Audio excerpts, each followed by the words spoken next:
Senior Senator from Minnesota. Madam President, I rise today to urge my colleagues to pass the national security legislation that is in front of us. It reaffirms our commitment to our partners across the globe. Now, earlier this week, we had an opportunity to move forward with this bill plus provisions, important provisions that have been negotiated by Senator Langford of Oklahoma, Senator Murphy, Senator Sinema, and many others that would have focused on border security, an issue that Senator Lee has been raising in his objections today. I think it's important people understand the many opportunities we've had to move on border security, but this was a gleaming opportunity because it was negotiated by a conservative Republican from Oklahoma who had been designated by his caucus, someone many in this chamber have deep respect for. And unlike other pieces of legislation that I strongly supported, this actually wasn't comprehensive reform. We've had many opportunities in the past, including passing a bill through this Senate that would have created legal paths to citizenship while strengthening our border. And I hope we continue to have those opportunities. The provision that was voted down by our Republican colleagues would have strengthened the border security in a major way, giving the president emergency powers that he could have exercised at the border. It also would have done something about fentanyl. A sheriff in my state, in our biggest county, in the last year seized enough fentanyl to kill every single person in that county. This legislation would have actually provided the resources for technology, cutting-edge technology to detect the fentanyl coming over to our country from ports of entry, whether they be right on the border, whether they be on the Canadian border, something of concern to the presiding officer and myself, or whether they be in airports and the like. But sadly, our colleagues voted that down. So originally, this combined piece of legislation was about standing with our allies around the world, but it was also about our own security. Border security, economic security. It actually contained a number of visas and work permits for those that come to this country legally and would like to work. And sadly, that was turned down. I know that in the rural areas of my state where we don't have enough workers in our nursing homes and in our hospitals, where we don't have enough doctors in those hospitals, where we don't have enough people to work in manufacturing and in our agricultural community, that actually would have been a big game changer for us, as I know it would have been in a lot of the northern states. But that was turned down by our colleagues. So we have the package in front of us, and the package in front of us is about national security as we work to try to get them to join us in strengthened border security. At least we must stand by our allies around the world. And there's one ally that I especially want to focus on, and that is what is happening in Ukraine. I have been to Ukraine twice in the last few years, also to the border right after the invasion in Poland, standing there with Senator Wicker and Senator Blumenthal, meeting with our troops and the NATO troops that were stationed in Poland, but seeing people fleeing from Ukraine when that invasion began, always indelibly marked in my mind will be the grandma who was 90 in a wheelchair being pushed over the border from the only country she had ever known into Poland, and the little kids with nothing but backpacks with their stuffed animals. They had to leave so fast because there had been a bombing of a training facility, and we happened to be there that day, only weeks after the war started. And since then, Vladimir Putin's unprovoked, unlawful, unjustifiable invasion, the largest land war in Europe since World War II, rages on.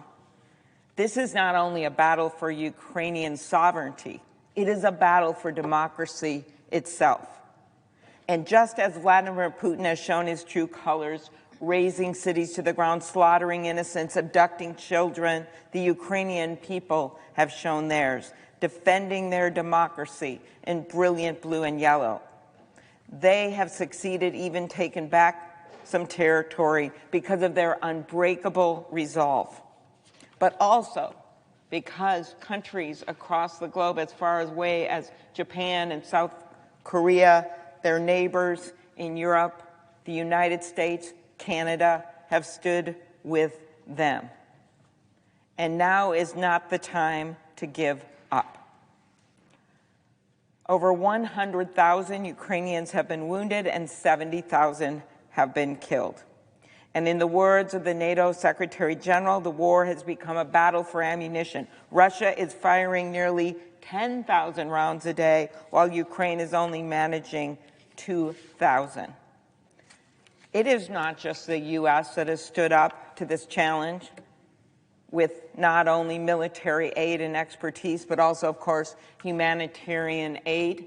And the humanitarian aid in this agreement, of course, will give much needed humanitarian assistance to those innocents in Gaza.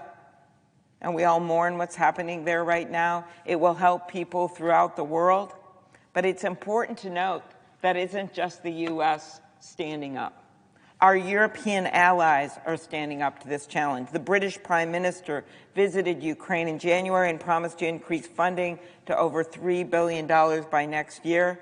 Latvia, a tiny Baltic state of less than 2 million people, is providing military support to Ukraine that is equivalent to more than 1% of its GDP.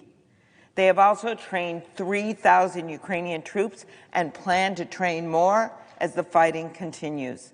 And Finland, which shares more than an 800-mile border with Russia, has given Ukraine over $2 billion in aid since the fight began. These countries know that freedom is at stake. These border countries that I once visited with Senator McCain during the first invasion, and I heard the stories of Estonia, where when Russia was mad at them for moving a statue, they turned off their Wi-Fi. Or in Latvia and Lithuania, when people would stand up for democracy, they would hack into their phones. Or the kind of false advertising and interference on the internet with misinformation that we first saw in those border countries in places like Finland and places like Sweden. As we now know, the Russians have tried and are trying it over here. The Ukrainian people, though, they're on the front line.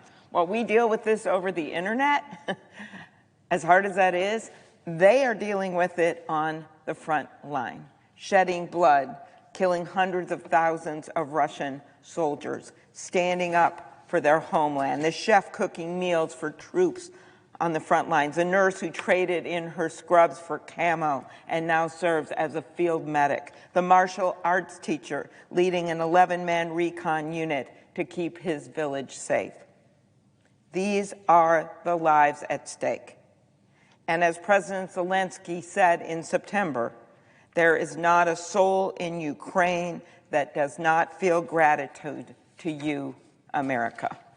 I saw this firsthand when I was there with Senator Portman in the middle of the war. We were the first ones to go over officially after some of the leaders of the Senate and House had gone there. The U.S. Embassy officials in Kyiv told us that one evening when they picked up a takeout order, a restaurant employee had written, "Thank you for the HIMARS" on the bag. They didn't even know they worked at the embassy.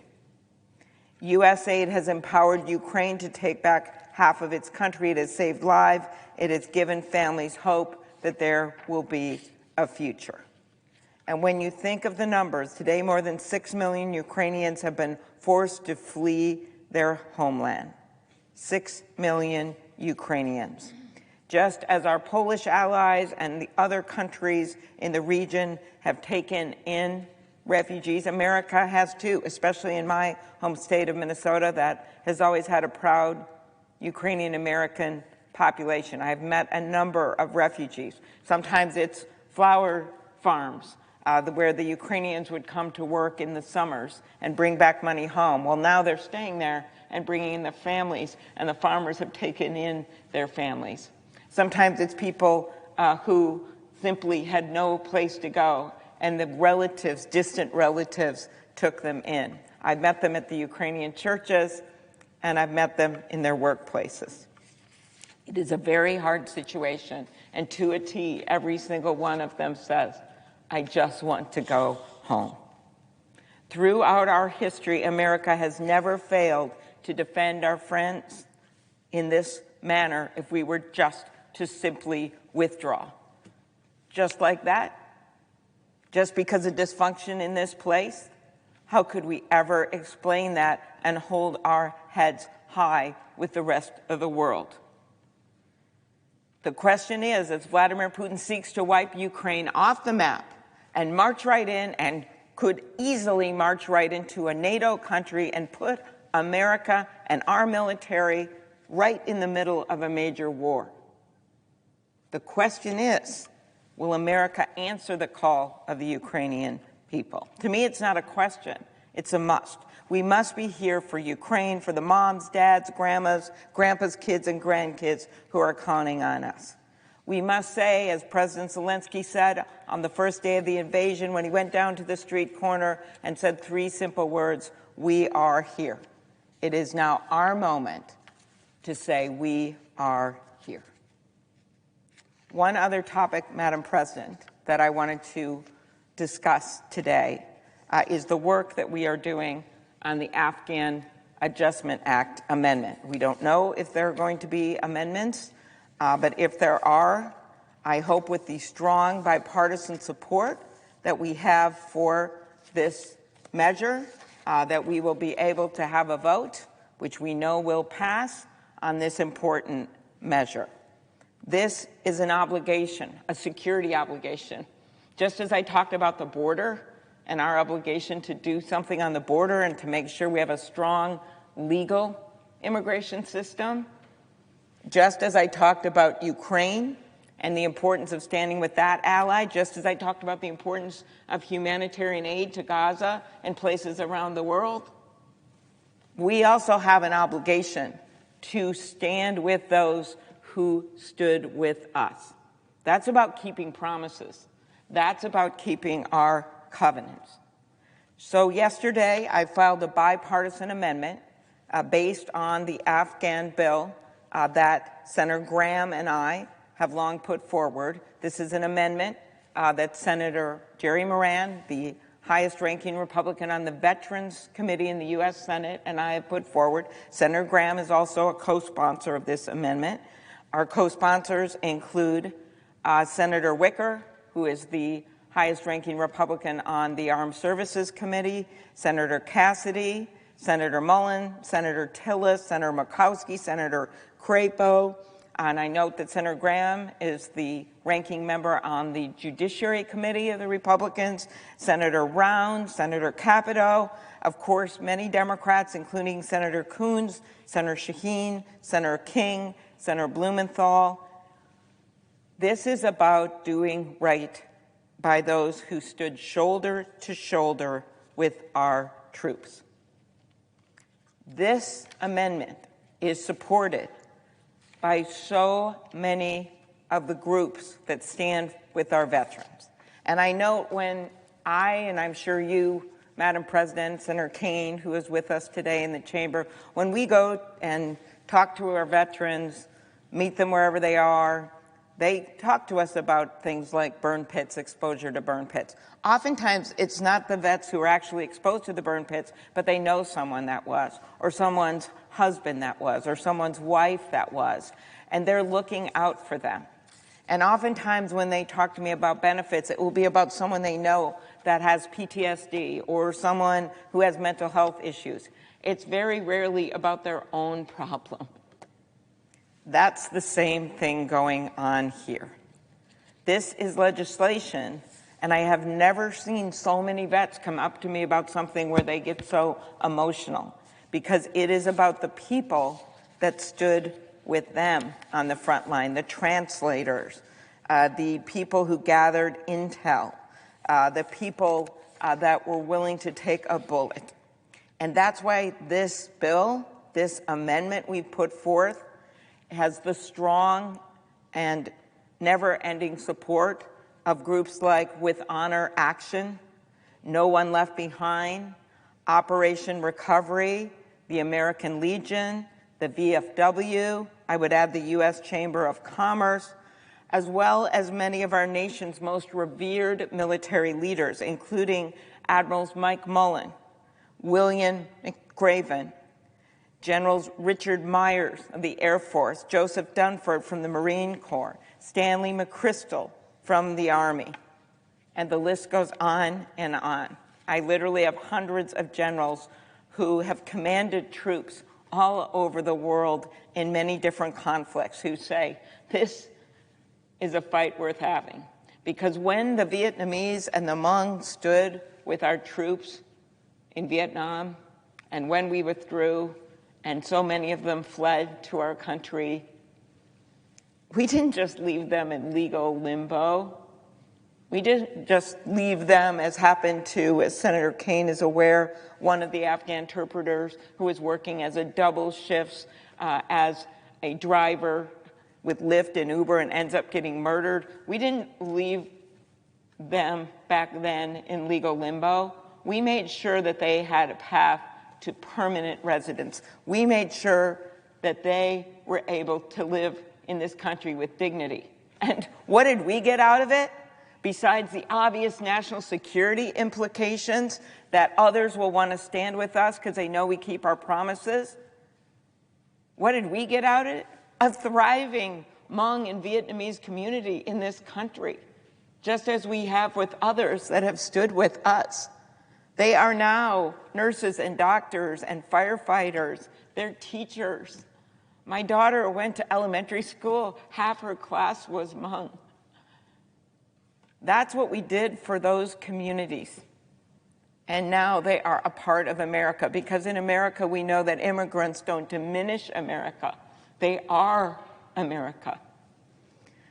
So this covenant, for so many reasons, with our Afghans, must be kept. So what am I talking about here? Well, I'm talking about nearly 80,000 Afghans who sought refuge in our country after the withdrawal. They're here in our country. So let's think about this. They're actually in our country. And so what our bill does, which was negotiated with many conservative senators, actually has strong provisions for vetting, to go back and to see what the people who are here have done while they were here. Many, you can imagine, they've got work permits, they're finding ways to work, they're trying to raise their families, they have more people that'll vouch for them. Over half the people have a letter from the head of mission in Afghanistan. They have letters from our own military about what they did and how they saved their lives. In addition, there are those that are still in hiding that stood with our troops in places around the world. Brave translators, humanitarian workers, courageous members of the Afghan military. That's what's in the bill. What we're talking about here, well, female tactical teams of Afghanistan that I got to meet with in the last few months. They had our troops' backs as they pursued missions hunting down ISIS combatants on unforgiving terrain and freeing prisoners from the grips of the Taliban. The entire purpose of the programs that we have in place that we are working to expand and extend to the Afghans is to provide residency to those who have supported the United States abroad. Not just be here with a trap door under them, not knowing when someone's going to take away their residency and send them back to a certain death, but actually make a place for them in our country when we need them. So let me just give you some examples of the people that I've met. Manaz, and they don't want their last name. Why do they not want their last names? Because they still have family back in Afghanistan. Manaz, a commander of the Afghan National Army's female tactical platoon, who worked closely with our military support team to facilitate discussions between our soldiers and the Afghan women when they crossed their paths in the field. Ahmad, a pilot whose helicopter was shot down, not once but twice. Speaking of his work with our troops, he said, "In the face of danger, we were united, we were relentless, we were resilient." Another pilot, who didn't even want his first name mentioned, who spent 10 years helping American soldiers identify Taliban positions in the mountains of Afghanistan. He said his job was to capture the bad guys. Nangyale, an Afghan interpreter who put his life on the line to support our troops. Why? To use his words, same goals, same target, same achievement. A helicopter fighter pilot who worked with our troops to combat the Taliban in remote areas of Afghanistan for 8 years and survived being shot in the face by flying bullets. So we're going to tell this guy, well, we're having fights, and even though we have enough votes for this, it's kind of inconvenient to vote for this right now. Reggie, another Afghan interpreter. Now, remember, in Afghanistan, being an interpreter wasn't a desk job. They weren't like, when you see the diplomatic meetings and they've got the things on in the UN and they're like interpreting meetings and you wait and that's all of us have done. You talk and then they interpret from a stage. No. And if you haven't seen the movie The Covenant, I suggest you see it, explaining one story, a true story of one translator and what he did for an American soldier. They worked soldier to soldier with our troops while they were on foreign soil. Where the troops went, the interpreter went. If the troops got ambushed by bullets, the interpreter got ambushed by bullets. If the troops got bombed, the interpreter got bombed. This was a risk that Reggie took every day. On August 8th, 2012, Reggie was working on patrol with a group of service members, including Army Captain Florent Groberg. Suddenly, a suicide bomber approached. Groberg acted fast and protected other members of his unit by shoving the bomber aside, but the vest still detonated, leaving Groberg and Reggie, the Afghan interpreter, bloodied and fighting for every breath. The explosion left Reggie, the Afghan, with 23 pieces of shrapnel lodged in his own body, but even still, he used the energy he had to go to Groberg's aid and help him stop the bleeding. To this day, as a result of that attack, Reggie has problems with his left ear and sometimes can't control his body. That's what he sacrificed for our troops. That's the depth of his commitment and covenant. Reggie and the captain survived that attack, but tragically, several men did not. One of the men we lost that day was U.S. Air Force Major Walter David Gray. He left behind his kids and his wife, Heather. In August 2021, 9 years after the attack, Heather learned from an NPR reporter that Reggie was being targeted by the Taliban in Afghanistan. She wrote about that experience in an essay for the Dallas Morning News. I will share her words with you now. And I want you to think about the bill that's before us, supported by multiple Republicans and Democrats, supported by commanders and generals across the country, supported by every major veterans group. Listen to what she said. Turmoil, she said, is a good way to describe the emotions I felt when I listened to that radio interview. It was Reggie in Afghanistan on the NPR broadcast describing his service as a linguist to our military and the danger his family was in if he didn't get out. Reggie served with my husband, she said, Major Walter David Gray in the Air Force, and was with him when David and 3 others were killed by suicide bombers in Kunar province on August 8, 2012. After listening, she said, I called my friend Captain Florent Groberg, who confirmed that the man we were hearing on the radio, that's Reggie, telling about how scared he is for his family, was our guy. With that confirmation, she said, my family spun into action, working with others both stateside and in Afghanistan to get Reggie, his wife, and their 4 young children through the gauntlet outside Kabul's airport and onto a military plane. It would be nearly November before Reggie's family was resettled in Fort Worth, where his brother lives. Heather's story continues. She wrote, "My family traveled 4 hours to Fort Worth to meet them. As we worked alongside each other assembling furniture, Reggie showed me scars from the battle that killed my husband. As he recounted stories of the many battles in which he fought alongside our service members, a car backfired outside and he instinctively lowered to the floor. He still struggles with traumatic brain injury and PTSD. A few weeks later, she said, I brought my new husband and kids up to spend Thanksgiving with Reggie's family. Despite the language barrier, we celebrated as one big family because that is what we are. Reggie, she said, is now gainfully employed. His children are in school and their English gets better every day. He is among the Afghan allies who need Congress to pass the Afghan Adjustment Act. Heather shared one more detail that stuck with me. She said, every time we see Reggie, he reminds my children that their father died a hero. I'm certain, she said, that my husband would say he was just doing his job and that Reggie was the real hero for risking his life to serve alongside our military.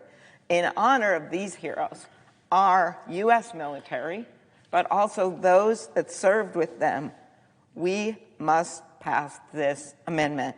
Major Walter David Gray died on the battlefield. Captain Groberg flung his body at a suicide bomber.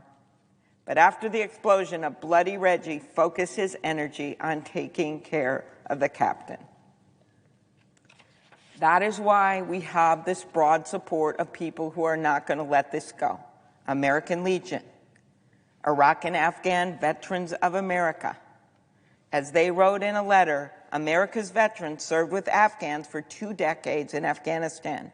We fought side by side with them, and we saw firsthand their courage and dedication. They risked their lives to help us and made significant contributions to our mission. And this is about the original bill, which has been slightly modified, actually, by our Republican colleagues, but it still has the same purpose and will have the same effect. We urge you to support the Afghan Adjustment Act as soon as possible. We promise to stand by our allies who, often at risk to themselves and their families, served in uniform or publicly defended women's and democratic rights. The U.S. government made a similar promise, keeping it assured that American commitments will be honored.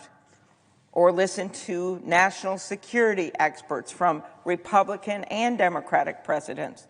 They wrote this: the bipartisan Afghan Adjustment Act honors our nation's commitment to its wartime allies by providing a path to permanent status for Afghan evacuees. It also ensures these evacuees are properly and scrupulously vetted, and by the way, they're in the country already, right, prior to considering them for such status. The status quo leaves tens of thousands of evacuees in legal limbo while failing to put to rest security concern raised in reports. No action is not an option. We urge you to pass the Afghan Adjustment Act. No action, says our security experts, is not an option. It's not just military groups and national security experts. 8 former U.S. ambassadors to Afghanistan called on us to pass the Afghan Adjustment Act. Those ambassadors served under President George W. Bush, Barack Obama, Donald Trump, and Joe Biden, and each have an intimate understanding of the diplomatic stakes of getting this right. They said this: we are a group of retired ambassadors, all of whom served as chief of mission at the U.S. Embassy in Afghanistan, who have dedicated our professional lives to furthering America's interests in the world. We are writing today because we are convinced that the Afghan Adjustment Act furthers those interests. The need is urgent and the time is short.